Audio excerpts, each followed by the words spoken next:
দা রাজনৈতিক বিশ্লেষক হিসাবে আপনার কাছে যে প্রশ্নটা আমি রাখতে চাইব যে ভারত সরকার এখনো কেন কোনো স্ট্রং বিবৃতি দিচ্ছে না, এর পিছনে কি কোনো রাজনৈতিক কারণ রয়েছে, না পররাষ্ট্রনীতির কারণ রয়েছে, না বাণিজ্যিক কারণ রয়েছে? এক। দুই, যদি এত ওয়েট অ্যান্ড ওয়াচে থাকে তাহলে তো সত্যি তো সংখ্যালঘু বিষয় নিয়ে যে বারবার যে বিভিন্ন জায়গা থেকে যে প্রশ্নগুলো জাগছে যে ওখানকার সনাতনী হিন্দু বারবার ওরা আক্রমণ হচ্ছে, নির্যাতিত হচ্ছে, বাড়ি ঘর ভেঙে দেওয়া হচ্ছে এবং চিন্ময় কৃষ্ণ দাসকে আজকে জেলবন্দি থাকতে হয়েছে, তাহলে শুধু মৌখিক একটা জায়গা থেকে কথা বলা বা একটা ভার্সন বিবৃতি জারি করা তো শেষ নয়, তাহলে কোথাও তো আলটিমেটাম দিতে হবে। যেমন আজকে রাজপুরীতে যে প্রতিবাদ সভা ছিল সেখানেও তো কার্তিক মহারাজকে কথা বলেছে, আরও স্ট্রংভাবে এটা কন্ডেম করা উচিত। আপনার কাছে সেই প্রশ্ন রাখবো।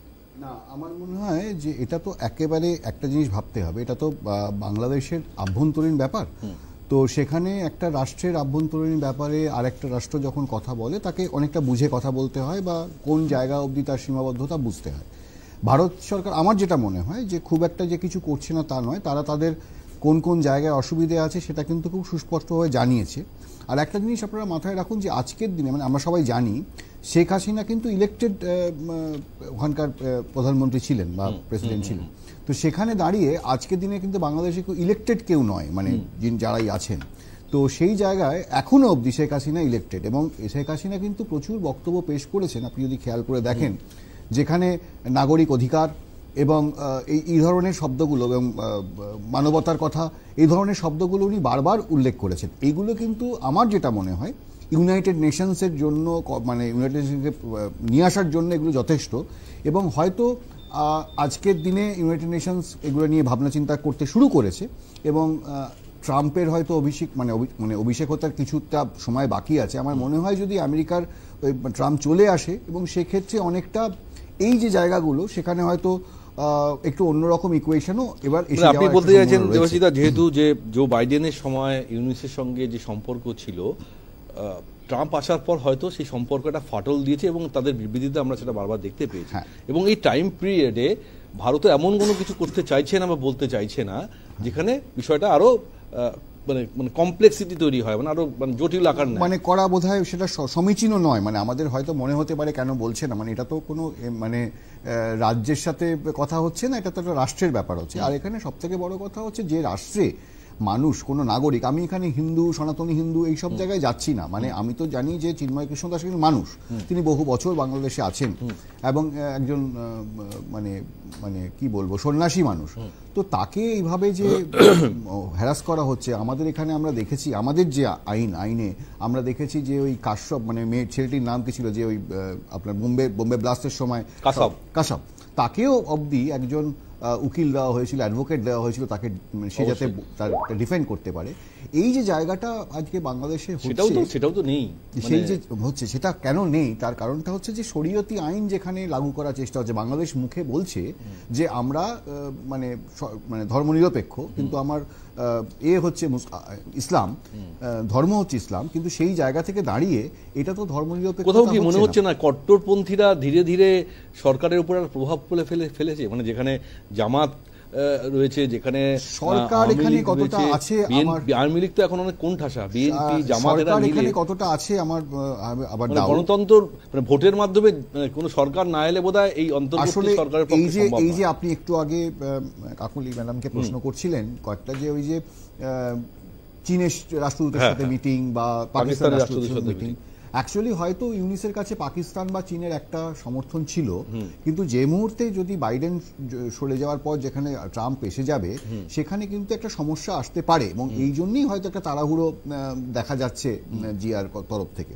আর একটা প্রশ্ন আপনি করেছিলেন, আপনি আমায় এখনো করেননি, কিন্তু আমার এটা নিয়ে বলতে খুব ইচ্ছে করছে বলে আমি বলছি, যে এখানে কিন্তু আমাদের মুখ্যমন্ত্রী একটা কথা বলেছেন, আপনি যদি দেখেন যে শান্তিদূত, আমি ওই প্রশ্ন নিয়ে আসবো আপনার কাছে, আপনি বলতে পারেন, আমি পরবর্তীকালে আমাদের রাজ্যের শান্তিদূত পাঠানোর কথা বলেছেন এবং সেটা নিয়ে বাংলাদেশে একটা বিভিন্ন রকম বলছে, আমরা বিস্মিত, প্রেস সচিব বলেছে আমরা বিস্মিত কি করে একটা দেশের রাজ্যের মুখ্যমন্ত্রী শান্তি সেনা। ঠিক একইভাবে কিন্তু আমরাও বিস্মিত, মানে খুব ভালো লাগছে যে মমতা ব্যানার্জি আমাদের মুখ্যমন্ত্রী কথাটা বলেছেন, কারণ যে কোনো সাধারণ মানুষের, ন্যাশনাল মানুষের এটা বলা উচিত। কিন্তু এখানে একটা ব্যাপার আছে, আপনাকে কতগুলো জিনিস মনে করিয়ে দিই, যে সবাই বলছে না যে এটা হিন্দু ভোটকে একত্রিত করার জন্য বা ইত্যাদি ইত্যাদি। আমার মনে হচ্ছে এটা একেবারেই নয়। মানে সমস্ত সরকারের কিছু গোপন নথি থাকে, তথ্য থাকে। আমি আপনাকে মনে করেই দিই, যখন 1971 সালে মানে বাংলাদেশে যখন বন্ধু মুজিবুর রহমান ভাইরা যখন এলেন পাওয়ারে, সেই সময় তখন তো বন্ধু সরকার ছিলেন, নেহরুকে কিন্তু অনেক তথ্য দিয়েছিল তারা, যেখানে বাংলাদেশে ওই সময় প্রচুর স্পাই ছিল, সেটা ভারতের স্পাই ছিল এবং তারা অনেকে বামপন্থী ছিল, সেই তথ্যগুলো কিন্তু এসেছিল। আজকে যখন সরকার চেঞ্জ হয়ে যাবে, যদি বাই চান্স যদি বেগম জিয়া চলে আসেন সরকারে, তাহলে এরকম হতে পারে যে আমাদের এই সরকারের প্রচুর গোপন নথি বা তথ্য ওই সরকার ফ্ল্যাশ করে দিতে পারে। তো আজকে আমার মনে হয় মমতা ব্যানার্জি যে স্টেটমেন্টটা দিয়েছেন, কারণ আমরা কেউ ভুলে যাইনি ইমরান বলে একজন ছিলেন, আপনার মনে আছে, যাকে রাজ্যসভায় পাঠিয়েছিল তৃণমূল নেত্রী। তো সেই ইমরান জামাতের লোক ছিল, প্রতিষ্ঠাতা সদস্য ছিল এবং তাকে রাজ্যসভায় পাঠানো হয়েছে। ভালো একটা অ্যানালিসিস। আমি শেষ করে নিই ভাস্কর। ছিল না যে সংগঠনের সঙ্গে যুক্ত ছিল, সেই সংগঠন সেই সময় জামাতের সেটা সিমি।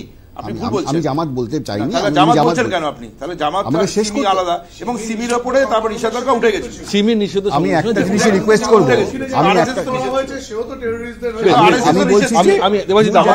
আমার অ্যাঙ্গেলটা ঘুরে যাচ্ছে, অ্যাঙ্গেলটাকে ঘুরিয়ে দেওয়া হচ্ছে। আমি বলছি যে সেই জায়গা থেকে দাঁড়িয়ে আজকে যদি ধরুন বেগম জি এসে গেল, সে যদি কোনো গোপন তথ্য ফাঁস করে দেওয়া হয়, কারণ আমরা তো ভুলিনি নারদা সারদার সময় ট্রাক মানে অ্যাম্বুলেন্সে করে টাকা পাচার হয়েছে, তো সেই জায়গায় দাঁড়িয়ে সেই তথ্যগুলো যদি বেরিয়ে আসে, তাহলে অন্তত মমতা ব্যানার্জির এই স্ট্যান্ডটা থাকবে যে আমি তো এটা বলেছিলাম, সে আমার এগেইনস্টে রিভেঞ্জ নেওয়া হচ্ছে। আমার কোথায় জানি মনে হচ্ছে মানে এতটা হিন্দু হঠাৎ করে উনি আমাদের এখানকার রাজনীতি নিয়ে আমরা অবশ্যই আসবো। আমাদের কেন শঙ্কিত হওয়ার কথা, এটা শঙ্কিত হওয়ার কথা এই কারণে যে আপনি ভুলে যাবেন না যে আমাদের এখানে কিন্তু এই সমস্ত লোকজনকে পাওয়া যাচ্ছে যারা বাংলাদেশের ছকগুলো করছে, এবং আমাদের এখানকার সরকার এবং ইন্টেলিজেন্স পুরোপুরি ব্যর্থ, 1 বছর ধরে বসে বসে এখানে করছে। আমাদের তো দেখুন মানে চ্যারিটি বিগিনস অ্যাট হোম। আজকে আমরা যেভাবে এই জিনিসটাকে দেখছি, আমরা ভয়টা পাচ্ছি কোথায়? বাংলাদেশে যেটা হচ্ছে সেটা একটা অন্যায় হচ্ছে, আমাদের রাজ্য কি ক্রমশ এই দিকে চলে যাচ্ছে? আপনি মনে করে দেখুন, আমি একটু বলে নি, যারা শান্তিদূত পাঠাতে বলছে তারা কল্যাণ ব্যানার্জি দাঁড়িয়ে মঞ্চে দাঁড়িয়ে বলছে যে যেখানে মুসলমানরা নামাজ পড়বে সেটা ওয়াকফ সম্পত্তি হয়ে যাবে। আজকে অব্দি তাকে একবারও কল করার সময় পায়নি কেউ, মমতা ব্যানার্জি মনে হয়নি তাকে ডেকে বলি। এই ধরনের মন্তব্য অনেক করেছে এবং তাদের আমরা হুমায়ুন কবির বলেছে 30%কে কেটে ভাসিয়ে দেবো, কেউ হয়নি। ববি হাকিম বলেছে মিনি পাকিস্তান এবং বলেছে হিন্দু না হলে সেটা আমার মানে হয়ে যাবে। আমি আসবো, আবার আসবো আমি আপনার মানে এগুলোকে আমরা কোথাও কোনো একটা ইঙ্গিত দিল যে একটা সময়সীমা, রাজ্য রাজনীতিতে এই ধরনের সময়সীমা শুভেন্দুবাবু অনেকবার বলেছেন, ফেলও করেছেন, কিন্তু এটা আন্তর্জাতিক ইস্যুতে তিনি এরকম একটা বক্তব্য রাখছেন, কোথাও কি মনে হয় যে কিছু একটা ঘটতে পারে বা ঘটতে চলেছে, বা কোনো একটা ইনটিউশনের উপর দাঁড়িয়ে বলছেন? না, সেটা আমি প্রথমে আপনাকে বললাম যে অনেক কিছু আজকে ট্রাম্প যখন ডাইরেক্টলি শুরু করবেন ওনার কাজ, সেখানে তো একটা ডেফিনেটলি ইকুয়েশন চেঞ্জ হবে। এবং আমরা সবাই জানি যে আমাদের প্রধানমন্ত্রীর সঙ্গে ট্রাম্পের সম্পর্ক অত্যন্ত ভালো আজকের দিনে দাঁড়িয়ে। তো সেই জায়গায় হয়তো একটা ওয়েট অ্যান্ড ওয়াচ চলছে, আমি যেটা প্রথমেই বলেছিলাম। আমি একটু আরেকটা কথা বলি যে চীনের ব্যাপারে একটু কথা বলছিলেন ম্যাডাম। আমরা যদি জানি যে আমাদের মানে চীন যে ধরনের এক্সপোর্ট করে, সেই এক্সপোর্টে কিন্তু ইউএসএ প্রথম দেশ, মানে প্রায় $501 বিলিয়ন এক্সপোর্ট হয় আমেরিকায়, এবং ইন্ডিয়া 5th, এখানে প্রায় $117.6 বিলিয়ন মতো এক্সপোর্ট হয়।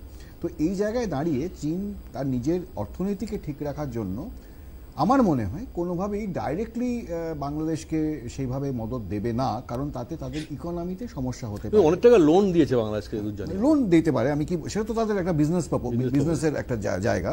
আর একটা জিনিস বুঝতে হবে যে আমরা যেটা বারবার বলছি, হয়তো সেটা কেন্দ্রীয় সরকার নিশ্চয়ই এইভাবে ভাবছেন, আমাদের থেকে ভালোভাবেই ভাবছেন, যে সব সময় তো চেঁচিয়ে কথা বলে লাভ নেই, মানে কোনো জায়গায় তো ভাতে মারারও প্রয়োজন আছে।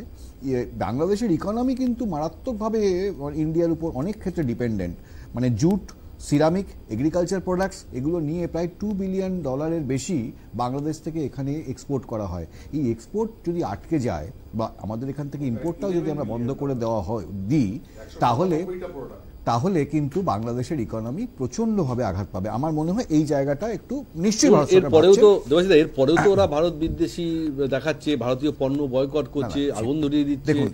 দেখুন কতগুলো মৌলবাদী শক্তি কি করছে সেটা খুব একটা জায়গা নয়, কারণ যখন কেউ সরকার গড়বে তাকে তো সরকারটা চালাতে হবে, তো সরকার চালাতে হলে তার তো পয়সা কড়ি লাগবে, এবং পাকিস্তানের মতো রাষ্ট্র তো আর তাকে পয়সা খুব একটা দিতে পারবে না। এখন যে উপদেশ দিচ্ছে, এখন তো একটা অন্য রকম সিচুয়েশনে আছে, আমি বলবো ল অ্যান্ড অর্ডার নেই। যে দেশে যে কোনো নাগরিক সুরক্ষা পায় না, তার নিজস্ব ধর্ম, তার নিজের ধর্ম পালন করতে পারছে না, তাকে তো আমরা রাষ্ট্র বলতে পারি না। আমার আরেকটা পয়েন্ট আছে, হয়তো আমার পার্শ্ববর্তী যারা আছেন হয়তো চেঁচিয়ে মেচিয়ে উঠবেন, আমি তাও বলতে বাধ্য হচ্ছি যে এই যে এখানে এত উত্তেজনা, এত একে অন্যের কথা, আপনি যদি ভালো করে দেখেন, এই যে পুরো বাংলাদেশ ইস্যুর মধ্যে হঠাৎ করে কোথায় থেকে এসে গেল বামপন্থীরা কেন প্রতিবাদ করছেন না, বামপন্থীরা এই করে ফেলছেন ইত্যাদি ইত্যাদি। এবং আমি শুধু বিজেপির এই কথাতে নয়, বিভিন্ন মিডিয়াতেও দেখছি হঠাৎ বাংলাদেশে যারা এইটা করছে তাদের থেকে বেশি বামপন্থীরা মানে হয়ে যাচ্ছেন, দোষী হয়ে যাচ্ছেন। অ্যাকচুয়ালি সমস্যাটা কি, এখানকার যারা বিজেপিটা করছেন, কিছুটা তৃণমূল থেকে আসা বা কংগ্রেস থেকে আসা ইত্যাদি ইত্যাদি, তারা কেন্দ্রীয় নেতৃত্বের যে মেসেজ সেটা বোধহয় ভালো করে বুঝতে পারছেন না। কেন্দ্রীয় নেতৃত্ব কখনোই চায় না, এটা তো স্বঘোষিত তাদের একটা ঘোষণা যে বামপন্থী তাদের মূল শত্রু এবং ভারতবর্ষকে কংগ্রেস মুক্ত করতে হবে। তৃণমূলেরও কিন্তু একই কনসেপ্ট, আপনি ভালো করে খেয়াল করে দেখুন, আজকে মেঘালয়, ত্রিপুরা, গোয়া, এই বিভিন্ন জায়গায় যে এরা লড়তে গেছিল, কেন লড়তে গেছিল, মানে এই জায়গা থেকে দাঁড়িয়ে আমাকে তৃণমূল সম্বন্ধে আপনি ভুলভাল তথ্য দেওয়ার অধিকার আপনার নেই। তৃণমূল কেন কোথায় লড়বে তার বিশ্লেষণ করবেন সিপিএম, এটা মানে অদ্ভুত ব্যাপার। তৃণমূল কোথায় কেন কোথায় লড়তে গিয়েছিল চিহ্নিত সিপিএম না হলো তাহলে কোন রাজনৈতিক দল কি করে তৃণমূল কোথায় নির্বাচনে লড়তে যাবে, ভারত আর বাংলাদেশ একই পংক্তিতে আসে, মিছিলের ব্যানারে লেখা হয়েছে। আমার বলার শুরুতেই বলেছিলাম যে আমি জানি সেই ভদ্রতা বা সেই সভ্যতা, সেই শিক্ষা সে থাকতে হয়। একটা মানুষ কথা বললে, একটা মানুষ আমাদের সময় কম, তো সবাইকে না বলতে পারলে হবে না, সময় করতে দিতে হবে। ছোট করে আমি তো ছোট করেই বলছিলাম, আমি বলছিলাম যে আপনারা কেউ প্রশ্ন করছেন না আজকে, বা আমরা কেউ প্রশ্ন করছি না যে ভোটের আগে বিজেপি এনআরসি সিসিএ নিয়ে প্রচুর কথা বলে, কিন্তু সেটা তারপরে আর লাগু হয় না, অথচ বিলটা পাস হয়ে যায়। এই যে জায়গাতে দাঁড়িয়ে আজকে অনুপ্রবেশ নিয়ে এত কথা বলা হচ্ছে, প্লিজ আমায় কথাটা শেষ করতে দিন। তা আজকে কিন্তু সেটা নিয়ে আর কিছু উচ্চবাচ্য হচ্ছে না, আপনি খেয়াল করে দেখুন, কোথাও সেটা লাগু হয়নি, তাহলে আর অনুপ্রবেশ নিয়ে কথা বলে লাভ নেই। আজকে কাকুর কণ্ঠস্বর, সবাই প্রক্রিয়া শুরু হয়েছে, কাকুর কণ্ঠস্বর নিয়ে পুরো মিডিয়াতে কাকুর কণ্ঠস্বর বেরোলে এই হবে সেই হবে হয়ে গেল। কোথাও বলছেন সেটিং, আপনি আবার বলছেন জড়িয়ে সেটিং, তাই তো? সেই অভিষেক ব্যানার্জিকে আজকে অজিত পাওয়ার বা একনাথ শিন্দে করে দেওয়া হচ্ছে। এই যে জায়গাটা, তাতে আমাকে বামপন্থী বলুন, আমায় কংগ্রেসই বলুন, যা ইচ্ছে বলে নিন, কিন্তু আপনারা যে নাটক করছেন, যে প্রতারণা করছেন, আসল দেশদ্রোহী আপনারা মানুষকে প্রতারণা করছেন। চট করে বক্তব্য, দেশদ্রোহীটা আপনারা করছেন, চট করে মানে কত বড় দেশদ্রোহী আপনারা, সেটা এটাই প্রমাণ। ভিয়েতনামে কারোর নেতা জ্বর হলে, আচ্ছা ওটা বাদ দিবুন, যে প্রশ্ন রাখলো তার উত্তর আপনার কাছে আছে? হ্যাঁ ডেফিনেটলি আছে। ছোট্ট করে গেল কাকুর কণ্ঠস্বর তো বেরিয়ে গেছে, কি হলো তারপর কি হলো, তারপর কি করতে পারলেন? সময় নেই, খুব চট করে আপনাদের ক্ষমতা নেই, আপনারা জানেন। বলতে দিন, আমার কাছে সময় নেই, প্রশ্ন রাখা হয়ে গেছে, উত্তর আজকে সিবিআই নিয়ে বলবো না বাংলাদেশ নিয়ে বলবো, কোনটা বলুন? দুটোর সময় দিতে হবে। আমি ছোট্ট করে উত্তর চাইছি, হ্যাঁ হচ্ছে, যদি হয়ে থাকে বলবেন হ্যাঁ প্রক্রিয়ার মধ্যে রয়েছে। আজকে যে বাংলাদেশে যে ঘটনা ঘটছে, যেখানে দেশের সাথে পাশে সমস্ত সরকার পক্ষে, বিরোধী পক্ষে, রাজনৈতিক দলগুলোর এক হয়ে কথা বলা উচিত, দেশের সমস্ত মানুষকে এক হয়ে কথা বলা উচিত, সেখানে কিছু বিরোধী রাজনৈতিক দল তারা বিভ্রান্তি ছড়াচ্ছে, এটাকে মিনিমাইজ করবার চেষ্টা করছে। সবাইকে এক হতে হবে, যথেষ্ট দক্ষ এবং পররাষ্ট্র নীতিতে তারা এখন একটা একদম, আমি এখান থেকেই ধরছি, সমস্ত আগামীকাল বিদেশ সচিব বিক্রম মিস্ত্রি, আমরা লোকাল রাজনীতি নিয়ে কথা বলছি না, দেবাশিস